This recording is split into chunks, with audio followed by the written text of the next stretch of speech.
Others see gunman Mark Lepine as a symbol of sexism and violence toward women. And now, as Hedy Korbee reports, a lot of people on university campuses are wondering if attitudes toward women are changing. I woke up this morning to find that women were dying for committing the act of living their lives. Looks like the war is escalating. For these women, the memory of the Montreal Massacre remains vivid. Like many Canadians, they are mourning, but they are also angry. In the past year, the massacre has fueled a bitter debate about sexism and violence. It's changed my entire life. It's changed the way I see the world. It's changed what I hope to do in my life. Andrea Calver says the Montreal murders and her own battle against sexism have turned her into a feminist activist. She's one of 3 women prosecuting a group of men in student court at Queen's University for posting signs they say ridicule the campaign against date rape. You get angrier and angrier and angrier when you're continually faced with silence or denial that, you know, violence against women exists, or that it's a problem, or that it happens here. According to many women, sexism on campus is still rampant. They say the ugliest, most extreme manifestation was the Montreal Massacre. I see them as equals. But many who link the massacre with sexism and violence against women in general find themselves in heated debates. They use that incident in particular to support a lot of their other difficulties, equal rights for women and that kind of stuff. And I don't agree with that entirely.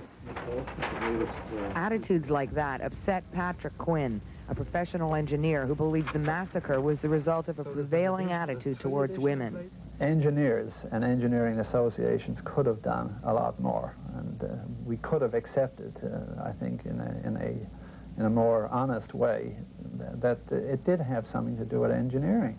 At university seminars, Quinn has suggested firms shouldn't hire from faculties that don't respect women. And since only 15% of engineering undergraduates are female, he's recommended enrollment quotas. One of the schools singled out by Quinn for its treatment of women is the University of Alberta. 1 year ago, this theater was full of screaming engineers taking part in a satirical skit night. Most of the chants reflected school spirit. But when a female who had complained about sexism on campus took the stage, a new chant started: "Shoot the bitch." Coming just weeks after the massacre, the event made national headlines. But these engineering students say the chant was taken out of context, and it wasn't sexist.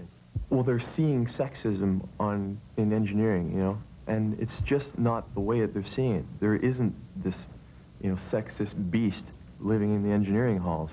I'm even a minority on top of it being a female in engineering, and I haven't had any problems. Nonetheless, the event became a catalyst for change.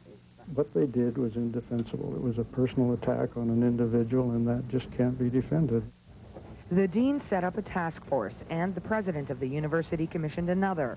Among the sweeping changes, a human rights office was established, and offensive humor was banned from the engineering newspaper. Leading feminist Mary Lou McPhedran says all of these campus incidents are part of a trend.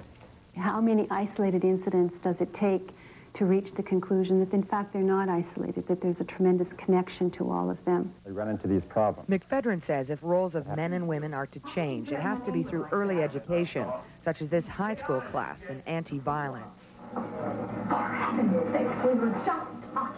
But feminists say educating the next generation does nothing for victims of sexism and violence today if lessons aren't learned from the past. Hedy Korbee, CTV News.